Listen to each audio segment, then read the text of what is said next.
All right, welcome back to the Dental Domination Podcast. My name is Dan Brian. I'm the co-founder of DentalScapes. We're an online marketing agency specifically for dental practices.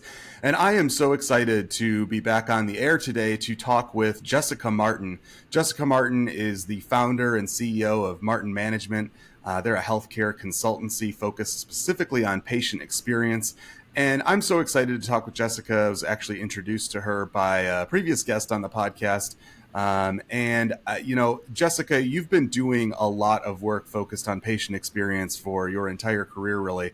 And, one of the things that I saw on your LinkedIn profile, which I loved, was that it's your mission, you say, to take the dread out of dentistry. And I love that concept. There's a lot of fear and anxiety out there, and anything that we can do and dentists can do to put their patients at ease is obviously a worthwhile endeavor.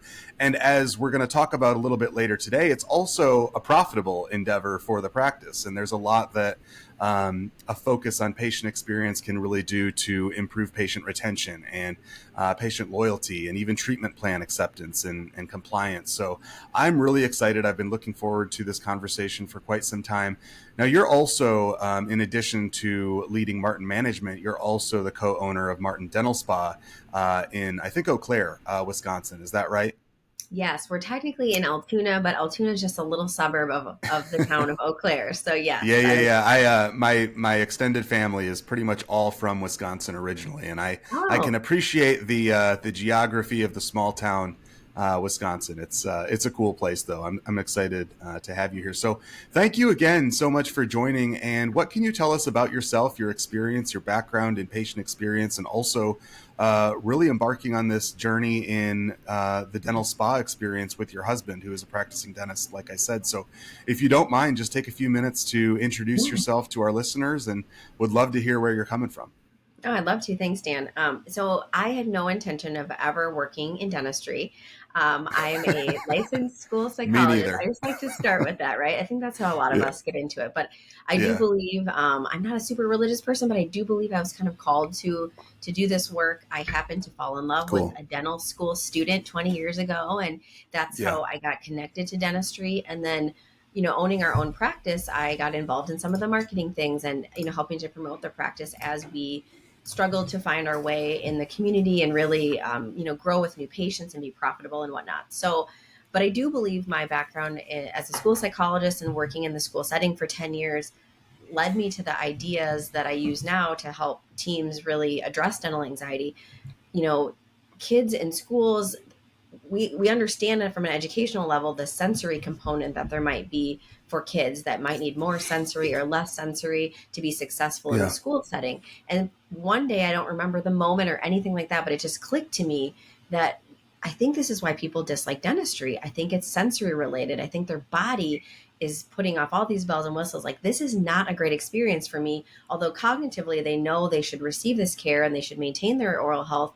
Their sensory system's telling them otherwise. It's telling them this is not a great place for me. So that's when it started clicking that if we can modify that sensory experience for patients, we can make it so much better, so much different, which helps the patient, but then also helps the practice growth and business and marketing as well. So it really all was organic in how it happened. And what I'm doing now is very organic. Again, just finding where I feel the need is. And I feel like, unfortunately, dentistry has a bad reputation for a lot of patients that just really hate going. And I want to be part of changing that. So that's like the quick and dirty of it. So when did you and your husband implement sort of the practices associated with spa dentistry? When was that transformation happening? Yeah, so it started in around 2014. That's when like the ideas started happening in my head. And it really took us about 2 years to, go through the trial and error process of what sensory to add, what sensory to remove, and how could we do this in a way that wouldn't hinder our team, that wouldn't add treatment time, that would still make it profitable. So it took about 2 years to develop. And then once we really became like, we know what we're doing now, we have systems and our team felt comfortable with it. Then we hit the ground running and our practice just exploded. Awesome. So what can you tell me about spa dentistry specifically? What is it for folks that are not familiar? What is it and why did you choose, you've hinted at this already, but why did you really choose to, invest so heavily in that experience? And why is it important for patient experience? What's the difference? What's the real kind of secret sauce there? Well, when the idea came to me, back in 2014, I did my research. I was like, okay, someone's got to be doing this. So I searched all these, websites, and I searched dental spa, and there were some places that were saying we're a dental spa. It's even in their practice name. So I'd call them up and say, hey, my husband and I want to practice in Wisconsin. I see you're a dental spa. What does that mean? What are you doing that's different? And 99% of them did nothing markedly different in terms of the patient experience. It was like, oh, well, our building's really nice. We're connected to a med spa. We have a massage therapist that takes appointments outside of the dental visit. Like it was none of it was affecting the dental experience. And so I was like, okay, maybe that's the wrong word to use. I do like it because I think patients, have positive connotation with the word spa, and they are attracted to that. Sounds good to me. Yeah, right. I mean, and it's intriguing because it's like they aren't everywhere. So when I tell people like, oh, we own a dental spa, they're like, tell me everything. They want to know. Right. So I like the word for that reason, but some doctors actually don't like the word spa, and that's okay too. I really believe it's about giving your patients better strategies, giving your team better strategies to help patients through some dental anxiety or hesitation. And so, whether you call it a spa or you don't, it doesn't matter too much. But go ahead. Yeah, I was going to say, so what does it look like in practice? What are some of the strategies and different approaches that you've taken or are taking in your practice to put patients at ease and address some of that anxiety? What are some of the specific things that you've put into play? Yes. So I call them amenities, and I don't have a better word for it, but they're amenities that either remove sensory or add sensory. So, I like the way you're talking. I like all these words. Spa, amenities, that sounds good to me. That sounds better to me than, drilling and filling. Right, exactly. So some examples are a regular blanket, a weighted blanket, a heated neck wrap, a cooled neck wrap, a cooled eye mask, a mini massage. Some of our dental equipment, some of the chairs have massage and heat built into them. So that can be a great offer if that's available in the practice. Noise reducing headphones. Are you accepting new patients? Right? Yes, we are. Yeah. Fly over. But that's how it happened. Honestly, like I had people hear what we were doing and then say, wait a minute, I want my dentist to do this. I live in Texas. I don't want to fly to your office every 6 months. So teach my dentist how to do it. And that's really how the consulting was born. So those are so the cool. Now, when did you start the consulting component? Technically, like 2017, 2018, somewhere around there. Okay, cool. It was slow moving initially because I didn't know what I was doing. I was building it from the ground up and didn't have any experience in that arena of consulting. But interestingly, as a school psychologist, my work in the schools was to consult with teachers and with parents and work with students. So it all makes sense now that I look back. But in the beginning, it was slow moving. And along with the amenities, I think it's important to note that I also teach teams how to really do a more comprehensive intake in terms of how the patient feels about receiving dental care at the beginning when they are first meeting the patient. So we ask all these questions about medical history and dental history, but we don't ask like, how do you feel about coming to the dentist? Have you had a bad experience as a child? Have you had a bad experience as an adult? And asking some of those pointed questions, giving patients the language to say, hey, wait a minute, these are the things that trigger me. It is the sound of the drill. I don't like seeing the needles, so that the team can then take that information and cater the experience to work around those issues for the patient. So every patient's experience is a little bit different. It's catered to them, but it's all systematized, so it's very easy and effective to implement, if that makes sense. I love that. So, these amenities that you've implemented, there is a cost associated with that. And I want to talk about that as well from a practice management perspective. But, what did you see after you implemented these new techniques and these new approaches? And I love, actually asking upfront what the patient's comfort level is and what their experience has been. I think that's something that is so missing and so necessary, as part of this process. But what did you begin to notice, and what have you noticed? What are some of the benefits to your practice? Let's set aside for a moment the benefits to the patient. There's many of those, but what kind of benefits did you see and have you seen associated with spa dentistry with your practice when it comes to profitability or patient retention? Like, what are some of the things that you've noticed? So, and I'm not a super analytical person, unlike most dentists. So, bear with me. But when I my husband is actually a dentist, and I struggle with that as well. And they like the numbers, and I totally get it. So I have some of them, and these are underrepresentations, truly, because I'm not that's not my passion to pull all that stuff. But we noticed very, very quickly our new patient numbers increased substantially. So We went from averaging like 5 new patients a month to like having to cap our new patients. Like we would be like, okay, we can't see more than 25 or 30 new patients a month and continue to treat the existing patients. So new patient numbers dramatically increased, as well as crown production. And I talked to my husband about it. I'm like, do you feel like you're like, and he's an ethical person. So when I say, are you pushing more crowns? I don't mean like, are you identifying? No, I understand. Unethically? I just mean like, what do you feel like has been different? And he's like, honestly, I just feel like people are just more accepting of what I'm saying they need, because they know their body feels better about receiving it. And so crown production increased by 50%. Our overall production, I don't want to share like too much, but we had plateaued at a certain production level for a number of years, and we just couldn't like get past it. And we've seen our production like triple. So it's incredible. We've built a new office. We've added team. Like we're now adding some aesthetic services as well, like cosmetic aesthetic services as well, because we have this niche in our community. And so we've added Botox and other things as well. And the cosmetic dentistry, just the quality of the patients that we attract has been great. And I think that affects everything on the bottom line for the practice. It affects, when people keep their appointments and they're able to pay out of pocket if need be, or you're able to raise fees. We actually are completely out of network with all insurances now as well, which we certainly weren't way back when we started this. Yeah, I wanted to ask you about that. You have said in the past that moving to principles of spa dentistry can actually help practices more affordably or more effectively go out of network and not participate and become, exclusively private pay. Has that, played out for you? Is that kind of, what you've noticed has been effective for you? Absolutely. I think if you are going to, make your patient decide, to remain with your practice and making those decisions, like going out of network with their insurance, there has to be a market reason for them to stay, other than like your team's great. They like you as a person, you're gentle, like all of those things people truly kind of believe they can get elsewhere. That may or may not be true. But if you have like a differentiating factor that adds so much value, you basically, I don't want to say spoil them, because I do think it's like a normal standard of care that everyone deserves not to be anxious at the dentist.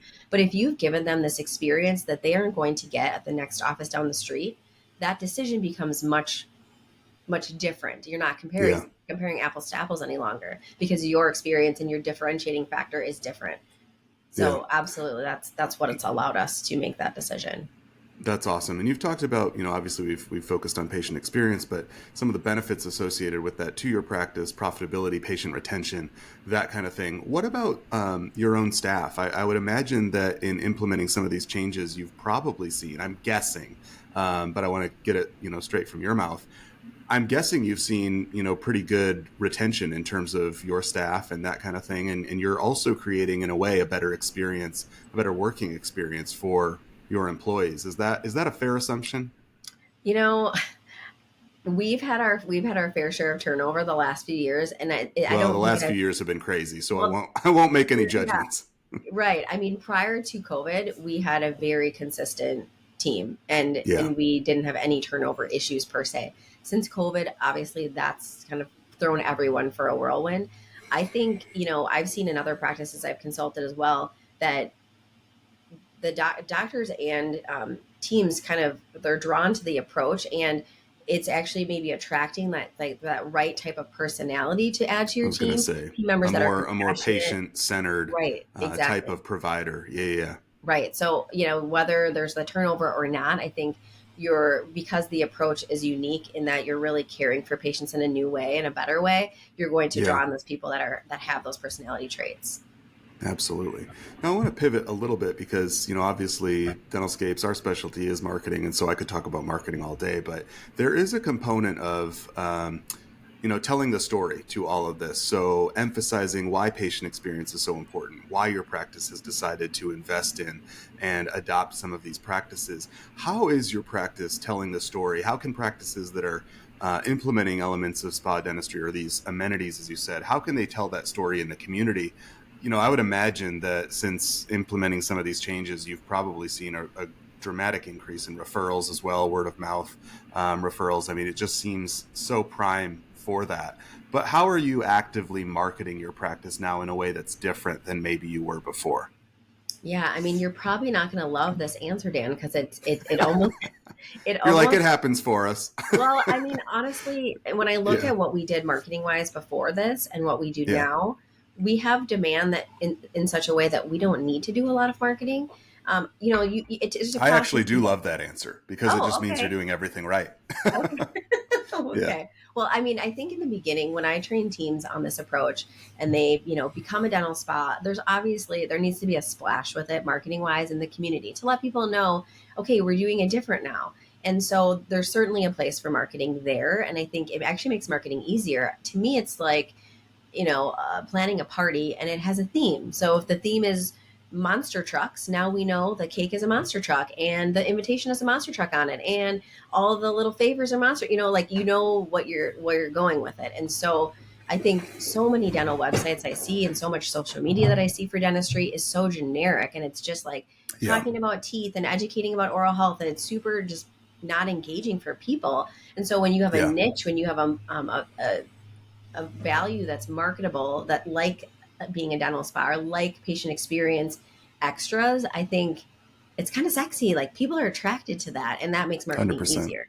But we Yeah. don't do a ton of marketing anymore, and we've actually found a lot of our marketing comes organically from patients because they're excited about it. Yes. It's different, and they'll Absolutely. take pictures themselves and be like, I'm at my dentist. Look at what I have going on. And they've got the neck So wrap great. and the eye mask on, and people start going, where are you? Where is that? And so the I feel like marketing, it's primed for Instagram. Yeah. it Yeah. is, it just does its own thing. It's beautiful.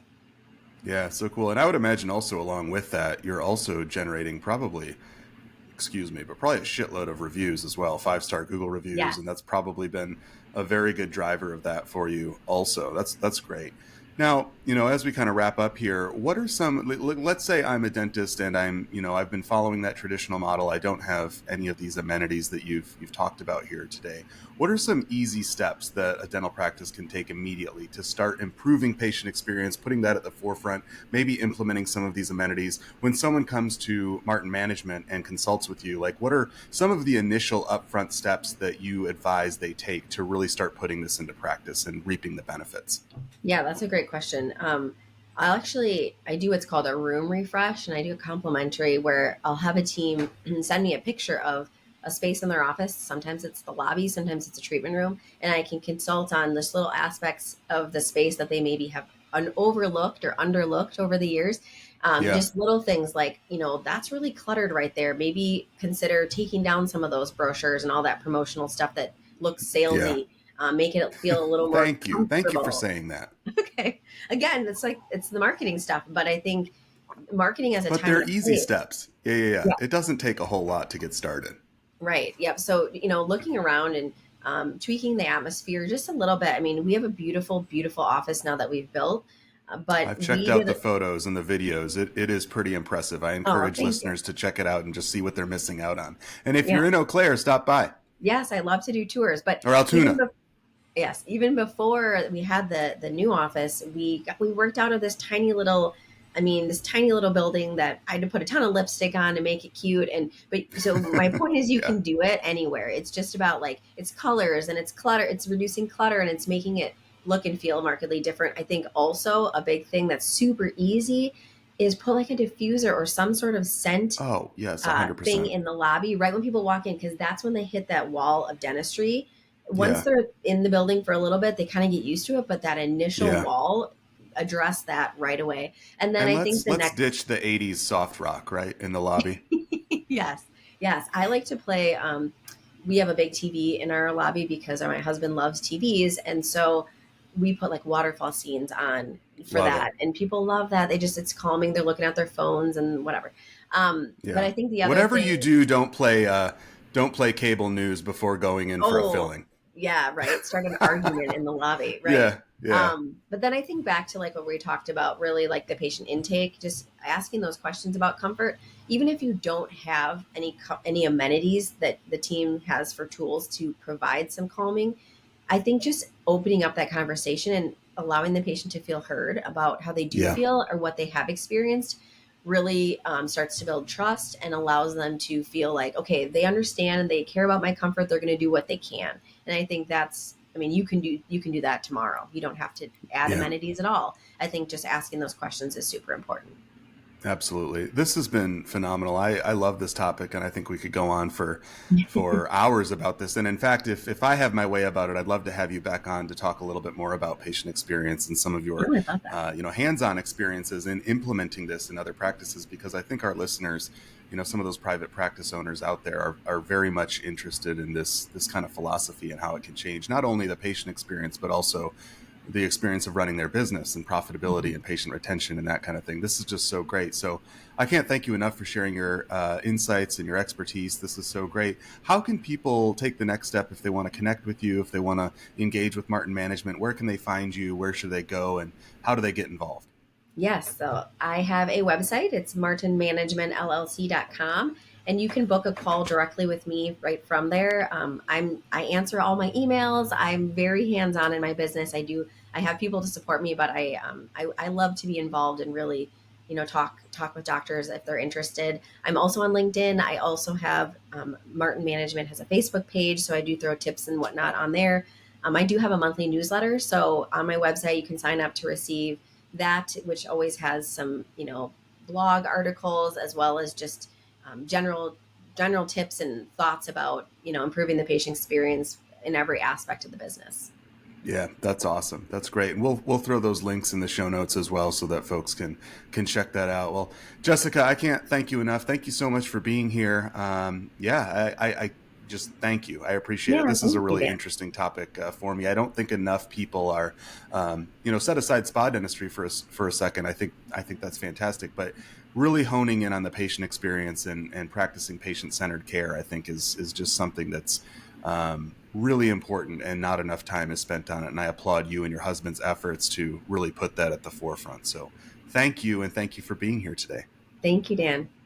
Awesome. Thanks so much, Jessica. If you have enjoyed this podcast or you've enjoyed other episodes in the past, I would ask you, if you don't mind, if you're listening in today, please take a moment to give us a rating on Apple Podcasts or Spotify or wherever you get your podcasts. That always helps us out with the brutal algorithm. I can assure you it's challenging.